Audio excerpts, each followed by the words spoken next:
Right court ధిక్కరణ కేసులో assembly speaker కు supreme court నోటీసులు జారీ చేసింది. దీనికి సంబంధించి మనతో ఫోన్ లైన్ లో బీఆర్ఎస్ నేత చిరుమల్ల రాకేష్ గారు లైన్ లో ఉన్నారు.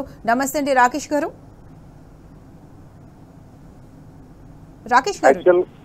యాక్చువల్ గా ఏదైతే ఈ రోజు సుప్రీంకోర్టు ఇంకొక 4 వారాల గడువు ఇవ్వడం ఏదైతే జరిగిందో, నిజంగా భారతదేశంలో ఒక రాష్ట్రంలో ఒక రకమైనటువంటి చట్టం, ఇంకో రాష్ట్రంలో ఇంకో రకమైనటువంటి చట్టం నడుస్తున్నట్టుగా కనిపిస్తుంది. బెంగాల్లో ముకుల్ రాయ్కి వర్తించినటువంటి లా ఏదైతే ఉందో అది మా తెలంగాణలో ఎమ్మెల్యేలకు ఎందుకు వర్తించదని చెప్పేసి మేము ప్రశ్నించడం జరుగుతుంది. ఇక్కడ స్పష్టంగా 2 అంశాలు రాజ్యాంగానికి వ్యతిరేకంగా తీసుకోబడిన నిర్ణయాలు. ఎందుకంటే రాజ్యాంగంలో ఏదైతే చేర్చబడిందో ఆ చేర్చబడిన దాన్ని వ్యతిరేకించినట్టుగా వీళ్ళు నిర్ణయం తీసుకున్నప్పుడు, ఒకటి ఏదైతే దానం నాగేందర్ గారు బీఆర్ఎస్ పార్టీ ఎమ్మెల్యేగా గెలిచి ఆయన పార్టీ ఫిరాయించి ఆయన డైరెక్ట్ గా కాంగ్రెస్ పార్టీ బీఫామ్ మీద కంటెస్ట్ చేయడం నెంబర్ 1. నెంబర్ 2 వచ్చేసి కడియం శ్రీహరి గారు ఏదైతే కడియం కావ్య గారి నామినేషన్ మీద సంతకం పెట్టడం. 3 డైరెక్ట్ గా పోచారం శ్రీనివాస్ రెడ్డి గారు ఆయన డైరెక్ట్ గా రాహుల్ గాంధీ దగ్గరికి వెళ్ళి కండవ కప్పుకోవడం.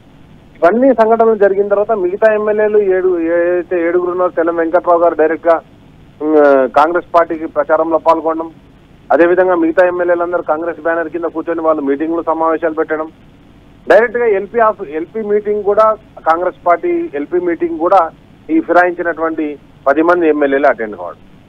ఇవన్నీ కూడా పరిగణలోకి తీసుకోకుండా మళ్ళీ వాయిదాల మీద వాయిదా ఇస్తున్నప్పుడు, సరే అంటే ఇప్పుడు మనం ఏమనుకోవాలంటే చట్టం అధికారంలో ఉన్న వాళ్లకు వాయిదాల మీద వాయిదాలు ఇవ్వడం ద్వారా తద్వారా వాళ్ళకు వెసులుబాటు కల్పిస్తుందని ఒక రకమైనటువంటి సంకేతాన్ని అందించడం జరుగుతుంది. ఇది సరైన పద్ధతి కాదు. న్యాయ వ్యవస్థ మీద ప్రజాస్వామ్యంలో నమ్మకాన్ని కోల్పోయే విధంగా ప్రవర్తించడం. సరే అట్లాంటి సమయంలో ఏమైతే రాబోయే కాలంలో ఏ పార్టీ అయినా కానీ తమ ఏ నిర్ణయం తీసుకున్నా కానీ కోర్టుల ద్వారా దాన్ని ప్రొలాంగ్ చేసుకుంటూ పోవచ్చు అన్నప్పుడు మరి మన రాజ్యాంగాన్ని రక్షించాల్సిన బాధ్యత ఎవరిది?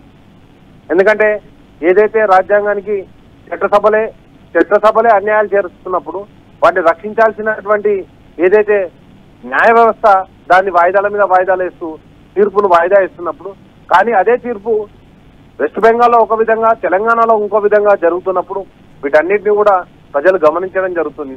కాబట్టి దయచేసి మనం ఈ రాజ్యాంగాన్ని రక్షించుకోవాలంటే, ఈ రాజ్యాంగాన్ని పరిరక్షించుకోవాలంటే తప్పకుండా న్యాయ వ్యవస్థలు కావచ్చు, చట్టసభలు కావచ్చు, న్యాయ వ్యవస్థలో ఏదైతే ఈ రోజు రాజ్యాంగానికి లోబడి నడుచుకోవాల్సిన ఆవశ్యకత ఉంది. ఆ రాజ్యాంగాన్ని తుంగలో దొక్కినప్పుడు ఇక రాజ్యాంగాన్ని మనకు దాని మీద ఉన్నటువంటి రెస్పెక్ట్ ఏమని కనిపిస్తుందో మనకు అర్థం కావట్లేదు. కాబట్టి ఇవన్నీ కూడా ఒక అంశాలు. అండ్ నెక్స్ట్ వచ్చేసి ఏదైతే న్యాయ వ్యవస్థ చేస్తున్నటువంటి చర్యలు, ఇప్పుడు ఆల్రెడీ గవాయ్ గారి ఏదైతే మీన్స్ సుప్రీంకోర్టు, మనం దాని గురించి సంబోధించొద్దు, కానీ ఆయన పదవీ కాలం కూడా ఈ 24 ముగిసిపోతుందని చెప్పేసి మనకు స్పష్టంగా తెలుసు. అంటే ఆల్రెడీ ఒక చీఫ్ జస్టిస్ రిటైర్మెంట్ తర్వాత మళ్ళీ ఇంకో చీఫ్ జస్టిస్ వచ్చి మళ్ళీ కొత్తగా కేసు మొదలైతేనేమో అన్నటువంటి అనుమానాలు కూడా తెలంగాణ ప్రజల్లో రేకెత్తించబడుతున్నాయి. కాబట్టి వీటన్నింటినీ పరిగణలోకి తీసుకొని న్యాయ వ్యవస్థ వెంటనే తెలంగాణకు లేకపోతే రాజ్యాంగానికి రక్షణ కల్పించాల్సిన బాధ్యత వాళ్ళు తీసుకోవాలని చెప్పేసి టీ న్యూస్ ద్వారా విజ్ఞప్తి చేయడం జరుగుతుంది.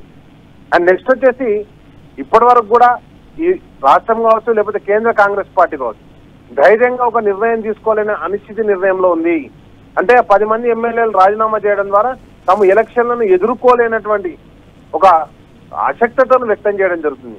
ఆల్రెడీ మనం చూస్తున్నాం ఏదైతే జరగాల్సినటువంటి ఎంపీటీసీ, జెడ్పీటీసీ, సర్పంచ్ ఎలక్షన్లు జరపకుండా, మున్సిపల్ ఎలక్షన్లు జరపకుండా ఏదైతే వీళ్ళు తాత్సార్యం చేస్తున్నారో అదే విధంగా ఈ రోజు జరుగుతున్నటువంటి అంటే ఈ 10 మంది ఎమ్మెల్యేలను కూడా ఎదుర్కోలేనటువంటి దుస్థితిలో అధికార కాంగ్రెస్ పార్టీ ఉంది.